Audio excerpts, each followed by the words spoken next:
Salam sejahtera bagi kita semua. Emana kembali hadir dengan podcast pembahasan firman Tuhan. Semoga firman Tuhan yang murni mampu merawat batin kita, menguatkan roh kita, dan membangun iman kita di hadapannya. Silakan menikmati podcast Emana hari ini. Salam damai sejahtera saudara-saudari pendengar podcast Emana. Puji syukur kepada Tuhan, pada hari ini kita dapat kembali lagi menikmati porsi bacaan di dalam Alkitab. Bersama dengan saya, Saudara Richard, dan juga Saudara Bambang. Halo, Saudara Bambang. Halo, Saudara Richard. Puji Tuhan. Amin, puji Tuhan. Ya, saudara-saudari, hari ini kita akan membahas sebuah perikop di dalam 1 Yohanes pasal 3, ayat 1 sampai 10. Perikop ini secara khusus membicarakan mengenai sebuah topik, yaitu anak-anak Allah. Amin. Topik ini didasari dari sebuah ayat di dalam 1 Yohanes pasal 3 ayat 1. Dikatakan, "Lihatlah betapa besarnya kasih yang dikaruniakan Bapa kepada kita, sehingga kita disebut anak-anak Allah. Dan memang kita adalah anak-anak Allah. Karena itu, dunia tidak mengenal kita, sebab dunia tidak mengenal Dia." Nah, di dalam ayat ini ada dua sebutan, Bapa dan Allah, yang dikaruniakan Bapa kepada kita, dan kita disebut anak-anak Allah. Nah, mengapa di sini dikatakan ada dua sebutan, ya, Bapa dan Allah, ya, yang dikaruniakan Bapa kepada kita, dan kita disebut anak-anak Allah. Bagaimana pandangan Saudara Bambang? Baik. Kita melihat di pasal 3 ayat 1 ini sebenarnya ya kita tidak perlu rumit ya. Bapa ya Allah, Allah ya Bapa. Tetapi Alkitab menyebut Bapa dan menyebut Allah pasti ada maknanya. Ya. Dalam pasal 3 ayat 1 ini Yohanes menyinggung tentang kelahiran ilahi. Berbicara tentang kelahiran, maka Bapa disebut karena Bapa mengacu kepada sumber. Ya, Bapa mengacu kepada yang melahirkan. Ya. Ya, kita tahu kalau kita kalau punya anak ya pasti siapa bapaknya kan gitu. Ya. Pasti ada hubungan hayat. Nah, di sini kita melihat disebut Bapa karena Bapa adalah sumber hayat ilahi yang melahirkan kita kembali dengan hayat ilahi. Ya. Nah, kemudian berbicara anak-anak Allah. Ya. Mengapa kata Allah di sini disebut? Ya, Allah ini mengacu kepada kasih. Ya. Kasih yang dinyatakan dengan mengirim anaknya mati bagi kita. Ya, ini ada di Yohanes 3 ayat 16 ya kan, karena begitu besar kasih Allah kepada kita. Amin. Ya, jadi untuk memiliki hayatnya, untuk menjadi anak-anaknya, maka kasih Allah harus dinyatakan melalui mengutus anaknya yang tunggal itu. Amin. Merampungkan penebusan, menyatakan kasih-Nya kepada kita. Amin. Puji Tuhan, kasih Allah lah ya yang membawa kita bisa menerima hayat Allah. Ya. Kasih Allah yang melahirkan kita dan yang membuat kita mengenal siapa Bapa itu. Ya, sehingga kita bisa memiliki satu hubungan hayat. Ya, Dia menjadi Bapa kita. Puji Tuhan.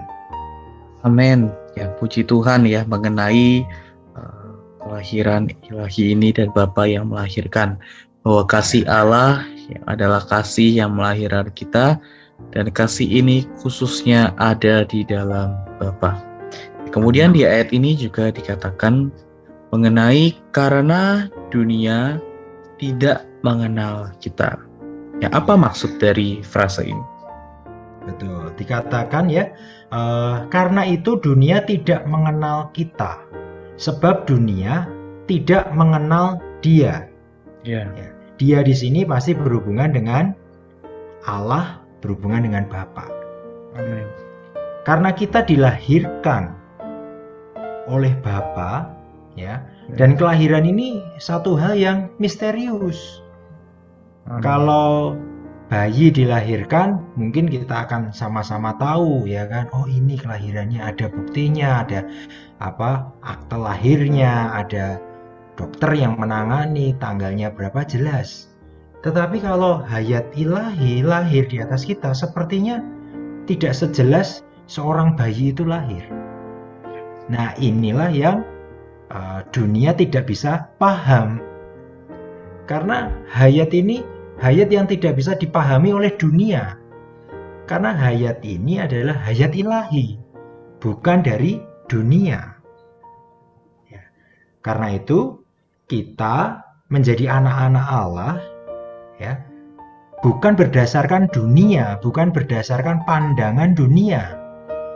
Ya. Kita dilahirkan berdasarkan Allah, ya. Karena itu wajar dunia tidak mengenal kita. Dunia tidak mengenal kelahiran kita karena memang Allah dan dunia ini tidak ada hubungan. Amin. Ya. Karena itu dunia tidak mengenal kita, dunia juga tidak mengenal Allah. Amin. Amin. Ya, puji Tuhan ya, karena dunia tidak mengenal kita, ya maka dunia tidak mengenal Allah. Ya, dengan demikianlah ya puji Tuhan, dengan demikian karena kita adalah anak-anak Allah ya, sehingga dunia tidak mengenal kita. Kemudian apa yang selanjutnya kita perlu lakukan sebagai anak-anak Allah? Ya. Karena dunia tidak mengenal Allah, berarti sebenarnya kita tidak ada hubungan dengan dunia. Ada satu ayat ya di 1 Yohanes yang pernah kita bahas pasal sebelumnya, 1 Yohanes 2 ayat 15. Janganlah kamu mengasihi dunia dan apa yang ada di dalamnya. Jikalau orang mengasihi dunia, maka kasih akan Bapa tidak ada di dalam orang itu. Di sini ada satu perbedaan yang sangat jelas, ada satu batas yang sangat jelas.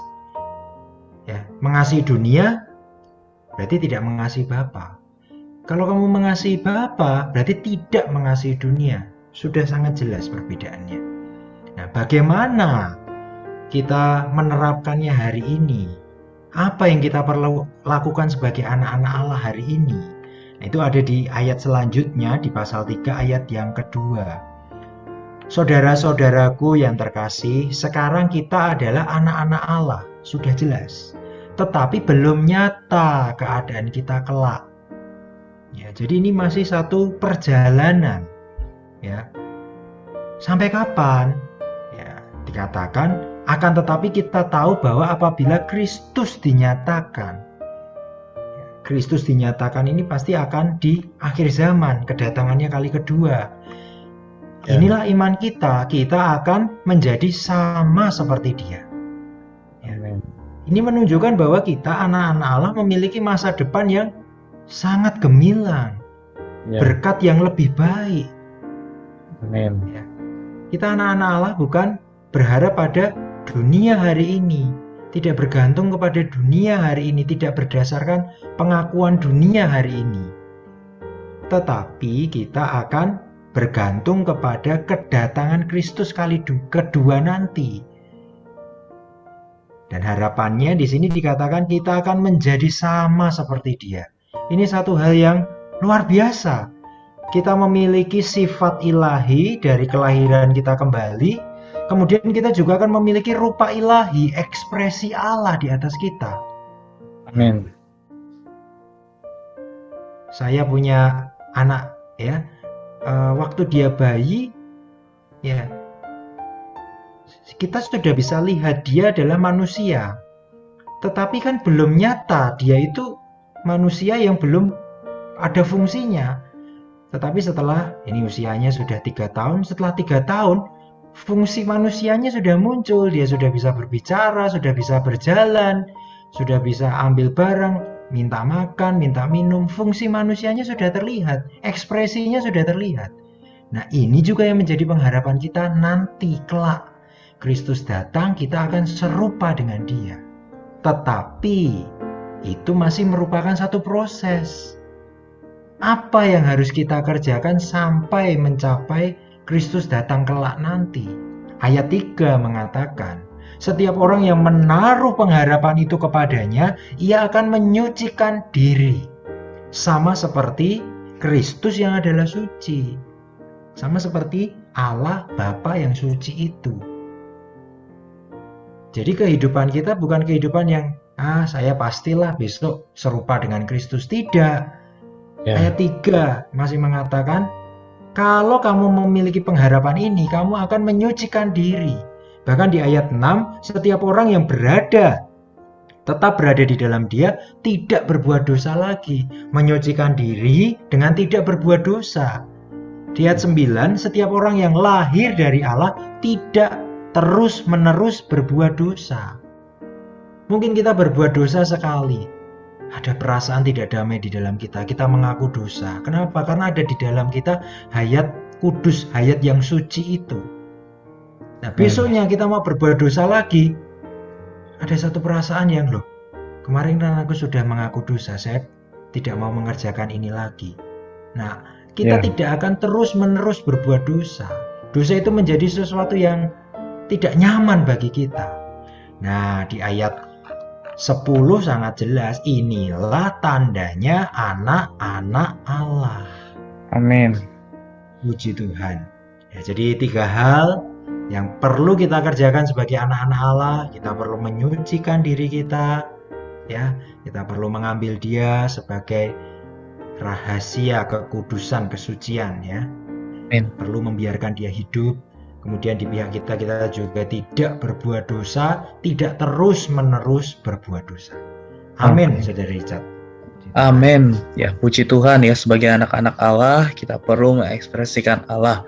Karena itu kita perlu menempuh hidup yang menyucikan diri, tidak berbuat dosa, dan tidak terus-menerus berbuat dosa. Ya, sehingga dengan demikian kita dapat sepenuhnya mutlak mengekspresikan Allah. Dan dengan demikianlah kita menjadi anak-anak Allah.